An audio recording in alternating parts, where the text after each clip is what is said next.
Olá, sejam todos bem-vindos a esse vídeo sobre o 3DS, a importância de um processo de autenticação seguro. Eu sou Edson Ortega, sou coordenador do GT, Grupo de Trabalho 3DS 2.0 da ABEX, e também sou responsável, vice-presidente de risco na Visa do Brasil. E aqui comigo a gente tem alguns convidados ilustres, os colegas aqui da indústria. Primeiro nós temos o senhor Eduardo Bagnatori, o gerente executivo de prevenções da Elo, bem-vindo. O senhor Felipe Galeb, diretor de soluções de ciberseguridade da Mastercard. A senhora Lori Cristina, gerente executiva de prevenção à fraude da Elo. Bom, sejam todos bem-vindos e obrigado por estarem conosco. Aqui a ideia nossa é, antes da gente começar, como a gente está falando de 3DS, vamos dar refrescar um pouco a memória. O que seria o 3DS? O que seria esse palavrão todo aí para os nossos convidados aqui? Então, para a gente fazer uma explicação menos desagradável ou mais segura do 3DS, o 3DS ele é um protocolo de autenticação no mundo virtual, no e-commerce, Então, assim como nós temos transações sendo autenticadas com um chip e uma senha no mundo presencial, similarmente nós temos o 3DS fazendo esse papel para as transações de e-commerce. Então, ele nada mais é do que um protocolo que faz esse processo de autenticação, a exemplo do que a gente tem no chip. Um pouquinho mais de detalhe, ele é um protocolo que, ao comércio que está implementado e também ao emissor que está com o protocolo implementado, sobem mais ou menos 99 campos e informações sobre aquela transação, sobre o portador que está usando o cartão, informações naturalmente criptografadas e respeitando todos os sigilos de informação, de modo que o emissor consiga validar quem que é essa pessoa que está comprando, ele consegue validar o portador do cartão através desses campos e depois disso ele consegue fazer as aprovações, o processo de aprovação regular. Então, nesse sentido, dada aqui uma breve explicação bem grotesca do 3DS, vamos tentar fazer aqui um bate-papo, um painel com os nossos ilustres convidados, para a gente poder debater um pouco, saber como é que está o protocolo hoje no Brasil, como é que nós estamos caminhando, o que falta fazer e quais são os benefícios também, várias informações a respeito do nosso protocolo. Então, pessoal, antes de mais nada, obrigado pela presença. E, na opinião de vocês, quais são os benefícios que o protocolo possui frente aos demais protocolos? Deixa eu fazer aqui uma seleção aleatória. Galeb, posso pôr você na fogueira logo no começo? Claro, vamos lá. Vamos lá. Obrigado, Ortega. Obrigado, Abex, pelo convite. Eu gosto de analisar os benefícios do protocolo em 3 perspectivas: segurança, experiência do cliente e conversão de vendas. Então, na perspectiva de segurança, como o Ortega comentou, são mais de 90 campos de informação que navegam no fluxo de autenticação, permitindo com que os emissores tenham mais segurança e mais volume de dado para definir se aquele pedido de transação ele é de alto risco, médio risco ou baixo risco. Ou seja, com essa robustez e solidez de informação que navega no fluxo de autenticação que é anterior ao fluxo de autorização, os bancos eles conseguem realizar atividades e processos de prevenção à fraude muito mais precisos, de modo que clientes bons não são impactados e clientes com alto risco ou até fraudadores, eles são direcionados a um processo adicional de validação. Esse processo adicional de validação, ele traz uma segurança muito grande, mitigando o risco de fraude transacional no fluxo da autorização. Então, a primeira perspectiva é a segurança. A segunda é a experiência do cliente e usabilidade. Como são 90 campos, mais de 90 campos de informação que navegam nesse fluxo de autenticação, os bancos emissores, eles têm mais poder de informação para tomar, como eu comentei, a decisão de desafio ou não. A maioria dos pedidos são de clientes que não são fraudadores. né? E de acordo com essa base histórica de dados que os emissores vão construindo, os bancos eles vão ter essa capacidade de analisar e definir com uma precisão enorme se aquele pedido é legítimo ou de um possível ataque de fraude, ou seja, a maioria dos pedidos, isso no médio e longo prazo, vai ser autenticado sem o desafio, né? Porque esse volume de informação vai permitir o emissor a tomar essa decisão e vai garantir uma boa experiência de autenticação. De qualquer maneira, ainda restarão alguns que o banco vai direcionar para um processo adicional. E esse processo adicional de validação tem sido refinado ao longo do tempo, né? Evoluiu muito da primeira versão do protocolo para a nova versão, né? Ou seja, as experiências de autenticação estão mais limpas e gerando muito menos atrito com o cliente, então o setor tem evoluído muito bem também nesse quesito. E finalmente, conversão de venda, né? Você tem uma experiência boa, você tem um menor risco, então o funil inteiro, principalmente o fluxo de autorização, ele fica mais limpo, né? De modo que os bancos eles têm mais flexibilidade para trabalhar risco, né? Mais apetite para aprovar a transação e, obviamente, elevando as taxas de conversão, de autorização, de modo que o ecossistema inteiro vai gerar mais vendas, beneficiando todos os participantes. Obrigado, Galeb. Você comentou algumas coisas importantes aqui, né, que eu acabei rapidamente aqui na explicação do protocolo. Ele sai da versão 1.0, que já existe de longos anos, ele vai para a versão 2.0, né? Então, acho que é importante deixar claro que a versão 1.0, neste processo aqui, a gente vai ser um pouquinho técnico para tentar dar uma explicada, mas assim, o comércio dispara o pedido de autenticação, aí o emissor responde essa autenticação, sim ou não, depois o comércio, no milésimo de segundo seguinte, ele faz o pedido da autorização, são autenticação e autorização.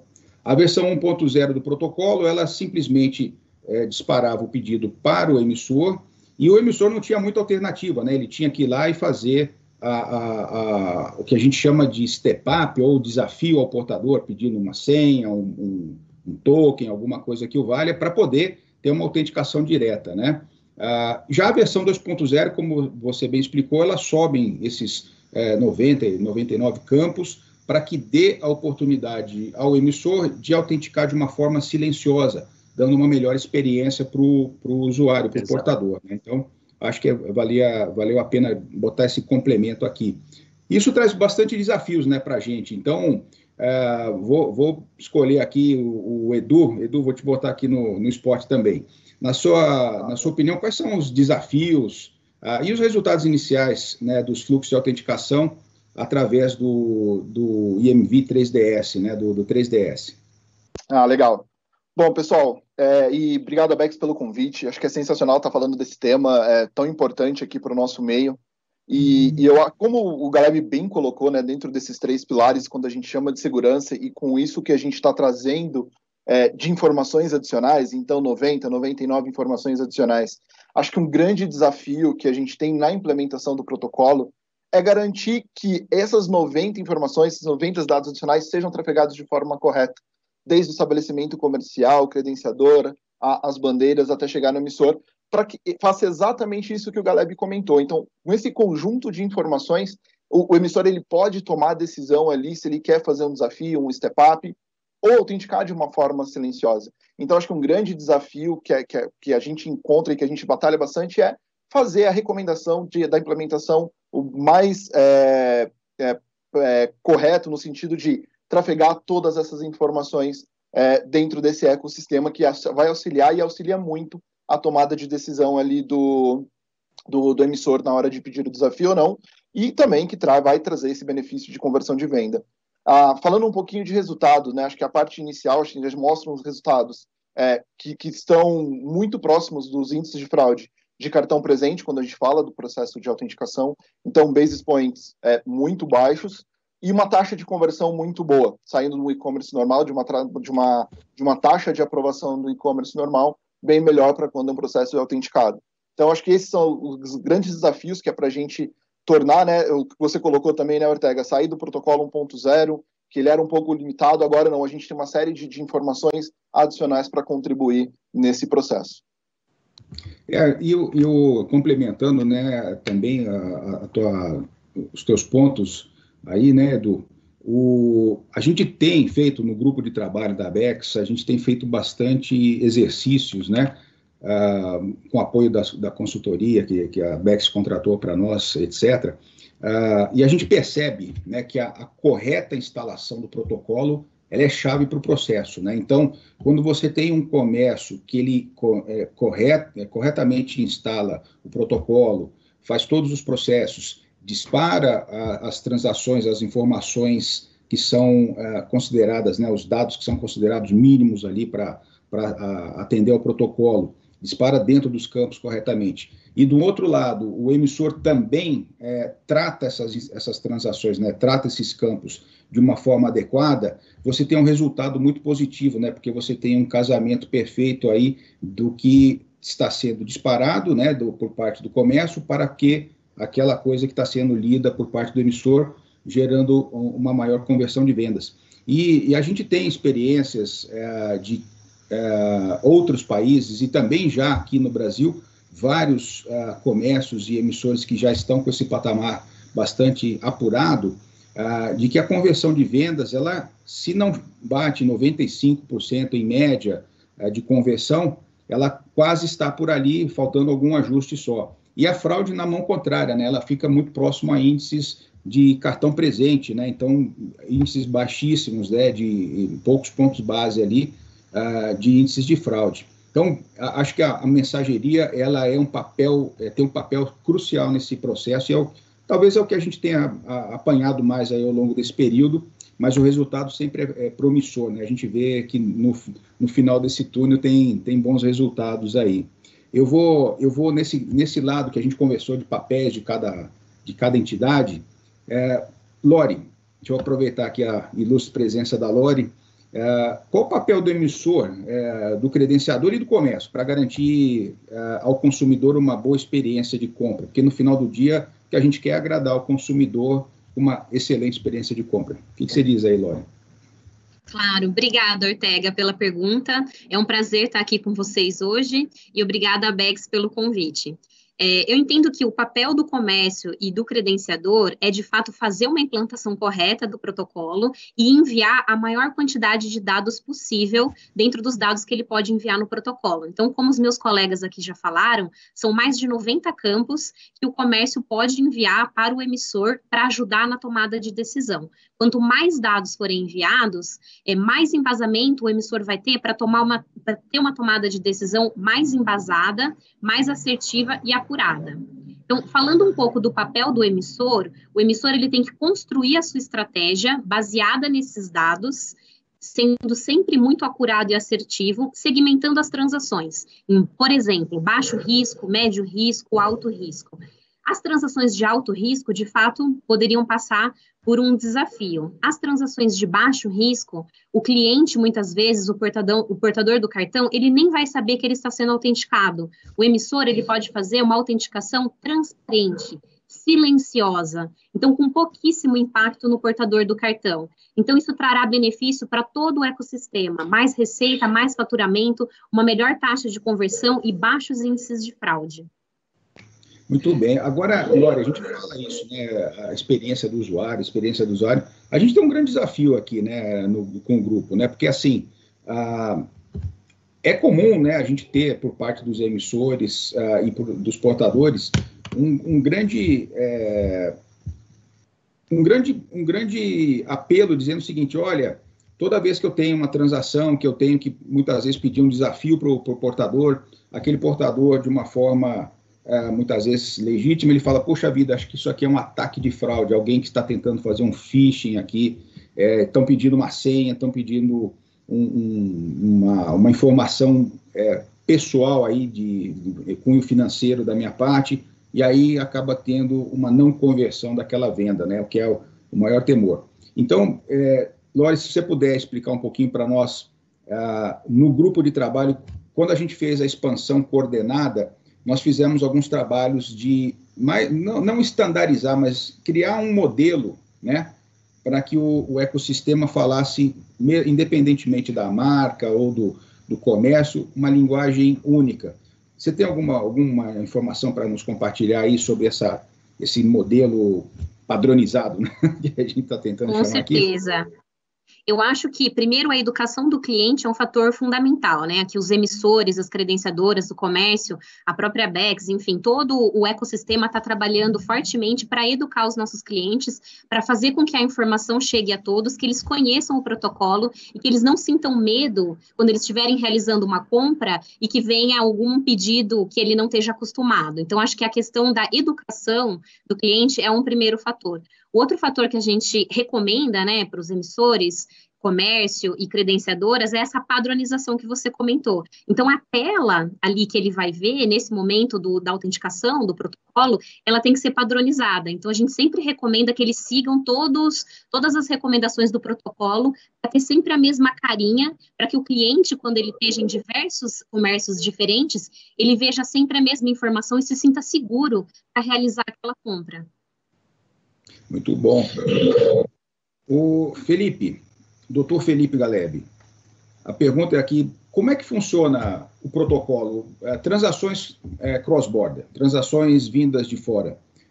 Como é que você está vendo esse movimento, dado que você representa hoje uma entidade, né, uma marca na entidade da indústria que faz transações de uma forma global? E aí depois eu vou fazer essa mesma pergunta para o nosso amigo Edu, como é que ele vê muito do mercado doméstico nesse sentido aqui. Obrigado, Ortega. Bom, outras regiões estão mais acostumadas a operar em transações de e-commerce no protocolo. A gente tem Europa e alguns países da Europa que têm necessidades regulatórias de autenticação, né, para autenticar a transação. Então, é até natural hoje, a gente comprando em algum usuário brasileiro, comprando em algum site da Europa, por exemplo, é normal nós sermos autenticados aí, seja no protocolo antigo ou no novo IMV 3DS. Ou seja, a tendência é que, dadas essas pressões regulatórias e também que já é cultural, né, em outras regiões, os usuários operarem com o protocolo, é natural que o fluxo para portadores brasileiros aqui no cross-border, no internacional, ele aumente, né, de transações autenticadas, seja no protocolo antigo e agora, mais para o futuro, no protocolo novo, o que é um mega benefício para a gente. Quem é do mundo de fraude sabe que as transações cross-border, ela tem mais risco, né, se a gente pegar as taxas os basis points de fraude dos fluxos dos corredores cross-border e as taxas de autorização, a gente vai ver que os indicadores não são muito bons, são piores do que os indicadores domésticos. Ou seja, essas pressões regulatórias, mais os indicadores fracos de fraude e de autorização que a gente tem nesses corredores, sem dúvida contribuem aí para o protocolo ganhar relevância e importância para esse tipo de transação.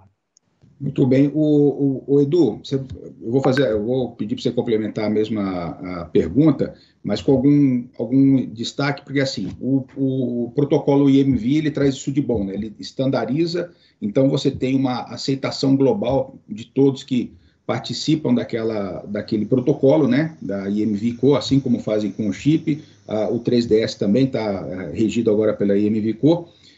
Como é que você vê essa estandarização, né, que o Galeb comentou, tendo a experiência, porque o grupo de trabalho nosso, ele traz essa experiência também de fora, de melhores práticas. Como é que você está vendo isso no mercado doméstico, dada a concentração, né, de atuação da empresa de vocês? Como é que você vê isso? Como é que os comércios estão aceitando isso? Dá um pouquinho aí de insumo para nós, por favor. Claro, eu acho que assim, dentro do grupo e fora do grupo também de trabalho, né, a gente vê, e acho que o grupo fomentando tudo isso, o que a gente tem percebido é que isso, de fato, vai fazer a diferença. Então, quando a gente fala de índice de fraude para o mercado doméstico, a gente sabe que é um grande potencial, um grande redutor, um grande fator de redução de fraude ali. O protocolo, ele vem para contribuir com isso. E também no que a gente fala de aumentar a nossa taxa de conversão. Então, assim, dentro do mercado local, assim, todo mundo está vendo com bons olhos a chegada e a expansão do protocolo. Atrelado a todo isso de informação, como o Galeb comentou também, e essa padronização, independente da marca, o usuário, o consumidor final, ele sempre vai ter a mesma informação, então ele vai se sentir mais tranquilo para entender esse protocolo e como ele vem agregar. Então, hoje, dentro do mercado doméstico, está sendo muito bem visto e muito bem aceito. É muito bom, porque, assim, no final do dia, como a gente comentou um pouquinho atrás, a gente tem que trazer conversão de vendas, né? Trazer a conversão de vendas para o comércio, mostrar ao comércio que, de fato, aquele comércio que faz adesão ao protocolo, ele entende que aquilo traz uma conversão de vendas melhor, e para o usuário, a experiência tem que ser transparente, né? Eu tenho que comprar sem ter muito o que me preocupar, assim como acontece, eu sempre uso o chip como exemplo, assim como acontece no chip, até porque o nosso papel aqui é fazer com que a indústria, né, esse ecossistema tenha um melhor aproveitamento. Nós estamos aqui quase no final da nossa sessão, do nosso bate-papo, e eu queria pedir a cada um de vocês aí algum comentário final,